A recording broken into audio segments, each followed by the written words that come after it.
시청자 여러분 안녕하십니까? 자본시장 심층 취재 코너 풍물레이더의 선장을 맡고 있는 이승익 기자입니다. 오늘은 국내 면세업계 1위죠. 롯데면세점이 모객업체와 뒷거래를 하면서 그 과정에서 수백억 원의 편취를 취했다는 의혹의 제보가 들어왔습니다. 이와 관련된 소식 이정석 기자와 함께 하도록 하겠습니다. 안녕하세요. 네. 네, 최근 들어서 롯데면세점이 중국 보따리상, 속칭 시체말로 따이공이라고 얘기를 하는데 그 모객업체에서 수백억 원을 편취했다는 의혹이 제기됐어요. 좀 자세히 좀 소개 좀 부탁드리겠습니다. 예, 롯데 면세점을 운영하는 호텔 롯데가 국내 1위의 면세점 시장 점유율을 유지하기 위해서 중국 따이공 모객 업체와 뒷거래를 하고 또 이 과정에서 업체의 예치금 120억 원을 비롯해 수백억 원을 편취했다는 의혹이 제기됐습니다. 네. 롯데 면세점은 2019년 말 코로나19 사태로 해외 관광객 입국이 금지되기 전까지는 매출의 대부분을 유커라고 하죠. 중국 단체 관광객에 의지해 왔습니다. 하지만 코로나 사태 장기화로 중국 관광객의 방안이 막히자 중국 구매대행 보따리상인 이 따이공이 매출의 90% 이상을 차지할 정도로 비중이 상당히 커졌습니다. 자, 네. 이런 그 코로나 시절에 참 피치 못하게 면세점들이 상당히 많은 타격을 받았는데 뭐 어쨌든 계속 면세점이 뭐 코로나로 타격을 받는다고 하더라도 뭐 직원들 월급도 줘야 되고 참 안타까운 부분이긴 한데 어쩔 수 없이 물론 모기업체와의 또 이런 리베이트 거래가 있었을 것이라는 시중에 얘기가 많이 돌았는데 뭐 계속돼서 좀 설명 좀 부탁드릴게요. 네네. 이 말씀하신 대로 매출이 급락하고 적자 폭이 커지자 롯데면세점은 국내 1위의 이 시장 점유율 유지를 위해서요. 지난해 4월 따이공 모객을 전담할 B사의 한모 대표와 계약을 맺고 매출 확대에 나섰습니다. 이 한 씨는 수년 전부터 롯데면세점과 따이공 모객 영업을 하던 S여행사의 신모 대표의 소개로 이 사업에 참여한 것으로 알려졌습니다. 네, 어떤 사업 구조였길래 이렇게 대기업인 롯데면세점까지 다 동원이 돼서 이런 좀 사건이 발생이 됐을까요? 예, 어찌 보면 좀 단순한 구조였는데 이게 중간에 돈 사고가 많이 나다 보니까 지금 보시는 그래프처럼 약간 복잡하게 구성이 좀 바뀌었습니다. 네. 먼저 롯데면세점은 이 B사로부터 미리 예치금을 받은 뒤 B사와 계약을 맺은 따이공이 면세점에서 물건을 살 때 한 50% 정도 할인된 가격에 물건을 넘겼습니다. 이렇게 발생한 매출은 면세점의 전산 시스템이 SRM에 등록돼 있는 이 모객 업체의 여행사 코드로 전산 처리가 되고요. 추후에 이 B사에 맡겨놨던 예치금의 일부와 또 수수료를 2%를 지급하는 이런 구조로 사업이 이루어졌습니다. 한 씨는 2021년 4월부터 한 달간 8차례에 걸쳐서 모두 268억 3천만 원을 롯데 면세점에 지급하고 입금 확인증을 받았습니다. 뭐 예치금 명목으로 들어갔겠네요. 260억. 자, 말 그대로 지금 그래프상 그 보면 이게 뭐 일종의 돈 놓고 돈 먹기 그야말로 금융 사업이었었네 일종의. 근데 왜 갑자기 이렇게 문제가 불거진 거죠? 예, 뭐 몇 차례 수수료와 예치금 일부가 반환이 되면서 초기에 사업은 순탄하게 진행이 되는 듯 했습니다. 하지만 한 달이 지난 5월 말에 롯데 면세점으로부터 일방적으로 입금이 중단이 됐고 돈을 요구한 한 씨에게 롯데 면세점 측은 황당한 답변을 내놨습니다. 롯데 면세점은 맡겨놓은 예치금을 모두 소진해서 나머지 금액 120억 원 가량은 줄 수가 없다고 얘기를 한 건데요. 그러면서 앞으로 계속되는 사업을 통해서 앞으로 매출이 발생을 하면 더 큰 수수료, 그러니까 4% 정도를 제시를 했다고 하는데요. 더 큰 수수료를 보장해 주는 식으로 남은 예치금을 보존해 주겠다 이렇게 회유에 나섰습니다. 뭐 그렇지만 한 씨는 당장 예치금 잔금을 돌려달라고 주장을 했고요. 하지만 롯데면세점은 이를 거절했습니다. 결국 한 씨는 예치금 116억 7천만 원을 반환해 달라며 경찰에 고발하고 소송도 제기했습니다. 일종의 뭐 한 씨 입장에서는 예치금으로 디파짓을 해놓은 건데 롯데 입장에서는 동문서답이 나온 거죠? 네. 자, 그렇다면 롯데면세점은 또 어떤 반응을 공식적으로 보이고 있나요? 예, 롯데 면세점 측에 저희가 질문을 했습니다. 어떻게 된 사건이냐고 질문했더니 이 사건은 롯데 면세점과는 전혀 상관이 없다는 입장입니다. 오히려 모객업체인 S사와 거기에 또 투자를 한 B사 간의 문제라고 네. 주장을 하고 있는데요. 네. 또 면세점은 은행이 아니기 때문에 예치금이라는 것 자체가 존재할 수가 없다. 네. 예, 또 형사소송건이 있었는데 네. 이미 뭐 무혐의 결정이 났다 이렇게 주장을 했습니다. 네. 하지만 MBNTV 취재 결과 해당 소송건은 현재 남대문 경찰서에서 수사가 진행 중입니다. 네. 그리고 민사소송 역시 1심 법원에서 진행 중입니다. 일단 남대문 경찰서에서 무혐의가 됐다는 롯데 측의 주장은 뭐고 현재 수사 진행 중인 건 뭐죠? 예, 일단 형사건에 대해서 남대문 경찰서에서 수사가 진행이 되고는 있는데 네. 한 씨의 주장에 따르면 굉장히 지지부진하고요. 네. 수사가 진행이 되지 않다고 하고 있고요. 네. 그다음 민사소송 1심 소송은 지금 법원이 또 인사처리거든요. 네. 그래서 지금 한 번 정도만 재판이 열렸고요. 지금 담당 재판관이 바뀔 예정이기 때문에 네. 뭐 민사소송건도 지금 계속 뭐 미뤄지고 있다고 합니다. 돈 들어간 사람들은 상당히 애가 타고 있고 모든 형사 민사건들은 뭐 물리적인 행정 기간상 상당히 늦어지고 뭐 지루하게 계속 이렇게 늦어지다 보니까 상당히 뭐 피해자들의 고통이 심해지고 있겠네요. 그렇죠. 사건이 발생한 게 작년 5월이니까 네. 벌써 1년 반 정도 네. 돈은 회수되지 않고 사건이 지금 진행이 되고 있으니까 아마 한 씨는 굉장히 답답한 마음일 겁니다. 제가 이렇게 저도 이렇게 그 이쪽 그 명동 쪽에서 얘기를 듣다 보면 명동에 항상 있는 것들이 사채업자들이 명동에 많이 있고 네. 그다음에 뭐 환전업자들 또 많이 있지만 또 롯데 본사가 명동에 있잖아요. 그러다 보니까 남대문 경찰서와 관련된 상당히 많은 좀 에피소드가 좀 들어오긴 하더라고요, 얘기들이. 근데 네. 특히 롯데 건과 관련된 과거의 그 경영권 분쟁 때부터 이 모든 사건들이 남대문 경찰서에서 상당히 뭐 무혐의 처리된 것들이 좀 많죠. 뭐 과거의 사례를 좀 네. 저희가 구체적으로 지금 말씀드릴 수는 없지만 네. 그런 제보를 상당히 많이 받았고요. 네. 한 씨의 주장도 마찬가지입니다. 네. 롯데가 이제 있는 본사가 호텔 네. 롯데가 명동이기 때문에 네. 이 남대문 경찰서에 신고를 했더니 네. 뭔가 잘 진행이 안 된다는 그런 네. 느낌을 많이 받았다고 네. 본인은 주장을 하고 있는데 네. 저희가 뭐 확실한 증거나 이런 건 네. 없기 때문에 이 자리에서 확답은 드릴 수가 없습니다. 뭐 저희가 뭐 확정을 할 수는 없죠. 의혹만 무성하다. 네. 뭐 그렇게 해석을 하면 될까요? 네네. 자, 최근 들어서 또 롯데면세점이 코로나의 위기를 뚫고 흑자로 돌아섰잖아요. 대대적으로 흑자가 된 부분을 또 회사 차원에서도 많이 홍보를 했는데 결국 이런 흑자의 이면에는 이런 편법 거래들이 많이 깔려 있었다는 얘기네요. 예, 뭐 롯데면세점이 이제 최근에 네. 흑자로 돌아섰다고 대대적으로 홍보를 했는데요. 네. 이런 뭐 편법이 동원됐다, 뭐 그렇게 뭐 의심은 할 수 있겠습니다. 네. 최근 5분기 연속 영업 적자를 청산하고 네. 흑자 전환에 성공했다고 홍보를 했는데 네. 공시에 따르면 롯데면세점은 지난해 3분기부터 올해 2분기까지 표에 보시는 대로 각각 55억 원, 36억 원, 753억 원, 139억 원의 영업 적자를 기록을 해왔습니다. 네. 그러다가 올해 3분기에 358억 원의 흑자로 돌아섰다고 발표를 했는데요. 하지만 말씀하신 대로 이 약자인 모객 업체의 팔을 비틀어 예치금을 강요하고 또 이를 빼앗기까지 하는 등 부도덕한 방법으로 흑자 전환을 이룬 거 아니냐 이런 의혹이 제기가 되고 있습니다. 그야말로 유통 공룡의 갑질로밖에 해석이 안 되는 부분인데 이런 사달이 난 배경, 편법적인 외상 거래가 주 원인이라고 보여지는데 어떻게 생각하세요? 예, 롯데 면세점이 이제 매출 압박에 무리한 외상 거래를 하다가 네. 한 500억 원 가량의 이제 손실금이 발생을 하자 이를 모객 업체에 전가한 것으로 이렇게 알려지고 있습니다. 네. 롯데 면세점으로부터 예치금 116억 원을 돌려받지 못한 이 B사의 한모 대표에 따르면 롯데 면세점은 따이공 모객 업체인 C사의 김모 대표와 수년간 사업을 영위해 왔다고 합니다.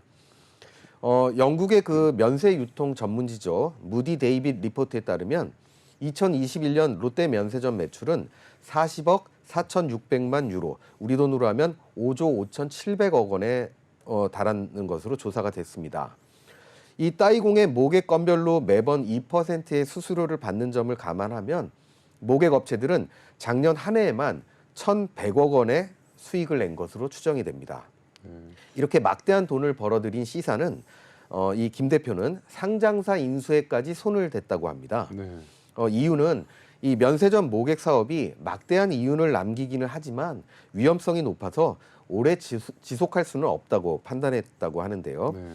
하지만 이 상장사 인수 과정에 무자본 M&A 등 각종 법적인 문제로 김 대표가 구속되는 사건이 발생하고 맙니다. 네. 좀 전에 얘기했던 그 여행사 신 대표도 최근 몇 주 전에 구속이 또 됐죠? 예, 맞습니다. 네. 자, 이렇게 연간 수천억을 버는 C사의 빈자리를 탐내는 또 사람들도 많을 것 같은데 어때요?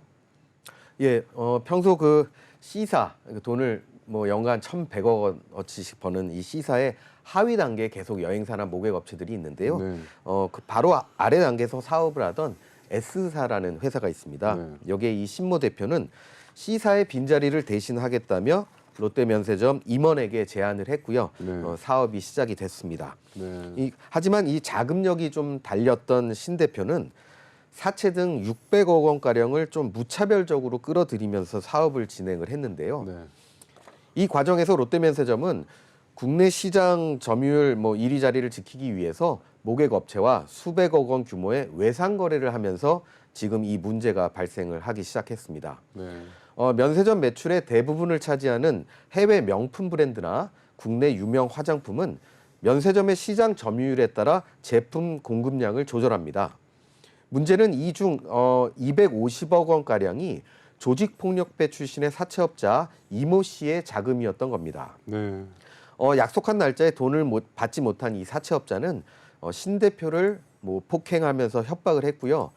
결국 신 대표는 사채업자의 돈을 우선 변제했습니다. 네. 이 과정에서 500억 원의 미수금이 발생을 한 건데요.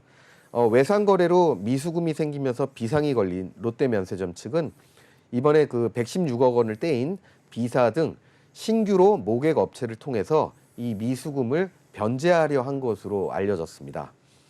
이제껏 존재하지 않던 예치금 제도를 만들어서 모객 업체로부터 선수금을 받고 이를 미수금 변제에 사용한 것이 아닌가 이렇게 의심이 가고 있습니다. 참 얘기를 듣다 보면 그야말로 영화 같네요. 이게 대기업이 있는 이 거래 뒷면에 중국 따이공들이 나오고 사채업자가 나오고 조폭들이 나오고 그야말로 그 음지비에서 발생되는 영화에서 나오는 일들은 종합백화점식으로 다 나오고 있는데 또 아까 말씀하신 그 이모 씨 사채업자 유명하신 분이잖아요. 이 사채업계에서는. 네. 얼마 전에 또 돌아가셨죠? 예, 이분이 그 250억 원을 네. 받으려고 네. 신 대표를 이제 폭행하면서 겁박을 했는데 네. 그래서 이제 급하게 신 대표가 250억 원을 갚느라 이런 사건이 지금 좀 불거지게 된 거거든요.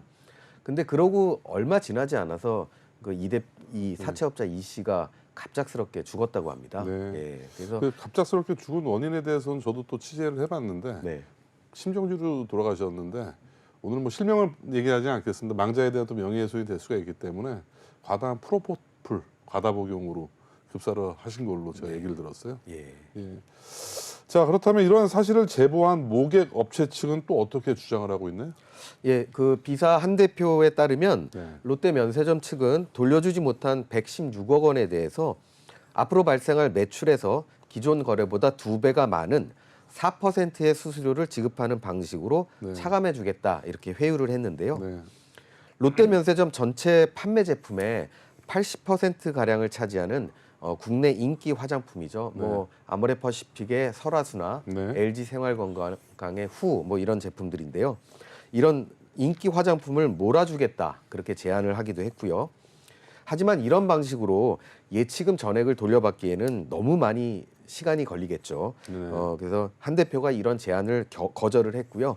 협상은 결렬이 됐습니다. 네. 결국 B사는 롯데 면세점 이갑 대표이사와 담당 임직원들을 경찰에 고소했고 롯데 면세점 담당 임직원 모두 보직 이동과 정직 등의 징계 처분을 받은 것으로 또 알려졌습니다.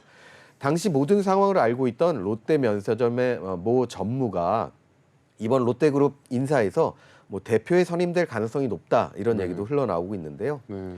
협력사의 갑질도 모자라 수백억 원의 돈까지 빼앗은 일이기 때문에 추이를 좀 더 지켜봐야 될 것 같습니다. 제가 아직도 의아한 부분은 지금 현재 이런 그 소송과 이런 사건들이 이슈가 불거졌는데도 불구하고 이런 간행들이 아직도 거래가 계속 되고 있나요? 지금도 면세점 업계가?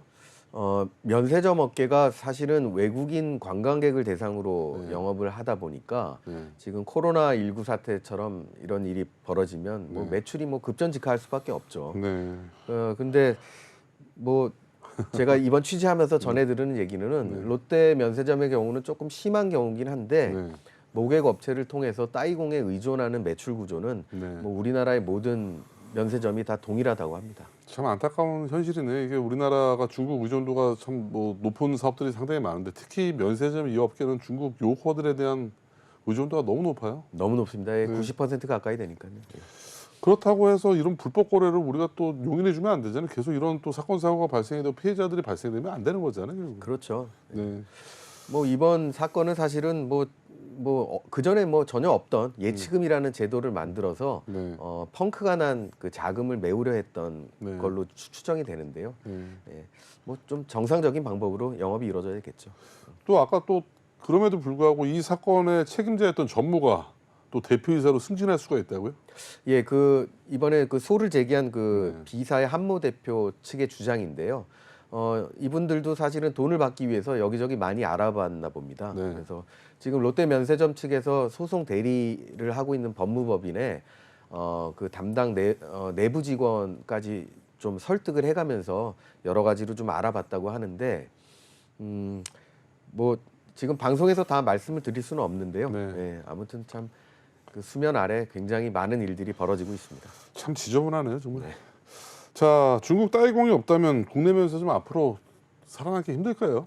예, 좀 암울한 소식이긴 한데요. 네. 그 우리나라 전체 면세점이 작년에 올린 전체 매출액은 18조 원 정도로 추정이 됩니다. 네. 이 중에 작년에 이렇게 뭐 따이공 같은 모객을 위해서 수수료를 낸 것만 2조 원이 넘습니다. 수수료만요? 네. 엄청 벌어갔네요. 예. 그래서 2020년 뭐 9천억 원이었거든요. 이 네. 모객 송객 수수료가요. 네. 그러니까 뭐 2.5배 정도 증가를 한 거죠. 네. 뭐 코로나로 단체 중국인 관광객인 유커 방안이 없어지면서 네. 중국 보따리상인 따이공 유치에 비용을 대폭 늘렸기 때문입니다. 네. 이렇게 송객 수수료가 늘면서 당연히 실적도 악화가 됐겠죠. 네. 이런 이유로 지난해 3분기에는 롯데와 현대백화점 면세점은 적자를 기록했고요. 네. 신라 면세점과 신세계 면세점은 영업이익률이 한 자릿수에 그친 바 있습니다. 원래 면세점 사업은 예전부터 황금알을 낳는 거위 사업으로 우리가 분류가 됐었잖아요. 이게 속 이면을 까보니까 정말 사업이 뭐라 그래야 돼요? 안 꼽는 찐빵이라 그래야 되나? 정말로 영야가 없는 사업이었었네요, 보니까. 자, 면세점 같은 경우는 원래 할인 판매를 못 하잖아요. 원래 전제가. 근데 왜 이런 편법 외상 거래까지 동원하면서 이렇게 블록 할인을 주는 이유가 뭐죠? 예, 먼저 신라 면세점 얘기를 좀 해드리겠습니다. 네. 신라 면세점은 이제 우리나라 업계 2위 자리를 차지하고 있는데요. 네. 매출은 39억 6,600만 유로입니다. 네. 우리 돈으로 하면은 그래서 이제 40억 4,600만 유로인 롯데 면세점의 턱 밑까지 바로 치고 올라와 있는데요. 네. 뭐 그만큼 롯데 입장에서 마음이 급했을 겁니다. 전 세계 매출 1위는요. 중국 국영 면세품 그룹 CDFG라고 하는데요. 네. 지난해 93억 6,900만 유로를 기록했습니다. 전 세계 매출 2위인 롯데와 2배 이상 차이를 보이는데요. 2020년도에 중국 정부가 내국인도 이용이 가능한 하이난 지역의 면세 쇼핑 한도를 10만 위안, 우리 돈 1,900만 원까지 올리면서 이렇게 중국 국영 면세품 그룹의 매출이 아주 네. 기록적으로 올라가게 됐습니다. 네. 자, 롯데가 면세점 매출과 관련해서 압박에 시달리는 또 다른 또 뭐 이유 배경이 있나요? 예, 뭐 호텔 롯데와 상당히 연관이 많죠. 네. 예, 그 롯데 면세점이 이제 매출에 크게 신경 쓰는 이유는 두 가지인데요. 네. 먼저 시장 점유율과 기업 공개 때문입니다. 네. 먼저 롯데 면세점은 국내 시장 점유율 1위를 달리고 있죠. 네. 이게 왜 중요하냐면 해외 명품 브랜드나 국내 유명 화장품 업체들은 시장 점유율에 따라 제품 공급량을 결정하기 때문입니다. 네. 이들 제품이 면세점 매출의 90%를 차지하기 때문에 네. 제품 수급량이 줄면 매출 감소를 피할 수가 없습니다. 네. 일례로 이부진 호텔신라 사장은 루이비통 모ët 헤네시 LVMH 그룹의 명품 브랜드 유치를 위해서 2014년에는 프랑스 파리까지 가서 베르나르 아르노 회장을 직접 만나기도 했고요. 네. 2016년에는 HDC 신라 면세점 개점 당시에 그 아르노 회장이 우리나라에 방한했을 때 네. 그때 이제 이부진 사장이 직접 만나서 브랜드 유치를 적극적으로 어필을 했습니다. 네. 결국 신규 신내 면세점 중에 신라만 유일하게 LVMH의 명품 브랜드 유치에 성공한 바가 있습니다. 네, 결국 이 같은 배경에는 롯데그룹의 지배 구조라고 볼 수 있는 지배 구조의 투명화를 위해서는 호텔 롯데의 기업 공개, 많은 지금 기업 공개를 해야 된다는 얘기들이 많이 나오고 있는데 네. 이것도 뭐 원인 중에 하나로 볼 수 있는 거죠? 예. 기업 공개는 이제 호텔 롯데 IPO는 이제 롯데그룹의 수건 사업입니다. 네. 예. 롯데 지배 구조는 가장 상위에 이제 총수 일가가 있고요. 네. 그 아래로 일본에 있는 광윤사, 그리고 그 아래로 일본 롯데홀딩스, 호텔 롯데, 롯데 지주, 계열사 이런 식으로 이어지는데요. 호텔 롯데는 중간 단계의 지주사라고 볼 수가 있습니다. 네. 그런데 이제 지분 구조를 보면 일본 롯데홀딩스 지분이 19%가 있는 등 일본 쪽 주주의 지분이 99%나 됩니다. 네. 이로 인해서 롯데는 일본 기업이라는 이런 부정적 이미지가 상당히 강한데요. 네. 실제 신동빈 롯데 회장은 2015년 국회에 출석해 2016년까지는 호텔 롯데를 상장하겠다고 공언한 바가 있습니다. 네. 이 일본 기업이라는 논란을 없애고 지배 구조도 투명하게 바꾸기 위해서인데요. 신 회장의 발언 이후 미래에셋 증권을 주관사로 IR팀을 꾸리고 상장을 준비를 했습니다. 하지만 2016년에 여러분들 다 기억하실 겁니다. 신동주 전 일본 롯데홀딩스 부회장과의 경영권 분쟁, 형제 간의 경영권 분쟁으로 잡음에 시달렸고요. 2017년에는 경북 성주의 롯데골프장에 사드 부대가 배치되면서 중국의 대대적인 공격을 받았죠. 그러다가 2020년에는 급기야 코로나19 사태로 면세점과 호텔 사업이 직격탄을 맞게 됐고요. 현재까지도 IPO는 진행이 되지 못하고 있습니다. 네. 내년에 상황이 좋아질 것을 대비해서 지난해 기업 재무 구조와 사업 전략에 뛰어나다는 평가를 받는 안세진 씨를 호텔 롯데 대표로 선임을 했는데요. 이런 이유로 호텔 롯데 매출의 80% 이상을 차지하는 롯데 면세점의 매출이 얼마나 중요한지는 알 수가 있습니다. 그야말로 최근 몇 년간 롯데그룹의 순환 시대는 계속되고 있네요. 네. 이게 코로나부터 해서 성주 사드 문제, 경영권 분쟁, 그다음에 한때 또 반일 불매 운동까지 있었잖아요. 네. 또 이런 과정에서 롯데 면세점 또 내부적인 문제로 또 이슈가 터지다 보니까 참 누구를 원망도 못 하겠어요. 우리 롯데그룹 입장에서는. 자, 오늘 그 이정석 기자께서 취재하신 내용의 쭉 그 줄거리를 보면 어쨌든 이러한 수상한 편법적인 거래가 있음에도 불구하고 그 관련 책임자는 또 대표이사 승진까지 내다보고 있는 상황이고, 그리고 또 남대문 경찰서는 이 부분에 대해서 무혐의를 계속 얘기를 하고 있고, 참 아직도 의혹이 불거지긴 했지만 해소가 되는 부분은 전혀 없다고 보여지네요. 예, 말씀하신 대로 아직 취재를 하다 보니까 계속 더 많은 의혹들이 드러나서 계속 취재가 좀 필요할 것 같고요. 비단 롯데 면세점뿐만 아니라 우리나라 면세점 업계 전체를 지금 좀 들여다봐야 할 문제가 있습니다. 지금 아직 취재 중이라서 말씀드리긴 좀 뭐하지만 세금 관련 문제도 좀 있어서요. 예, 네. 거기도 계속 취재해서 결과가 나오는 대로 또 네. 보도해드리겠습니다. 예, 앞으로도 계속된 롯데 면세점의 추가적인 취재 보도 부탁드리겠습니다. 수고 많으셨습니다.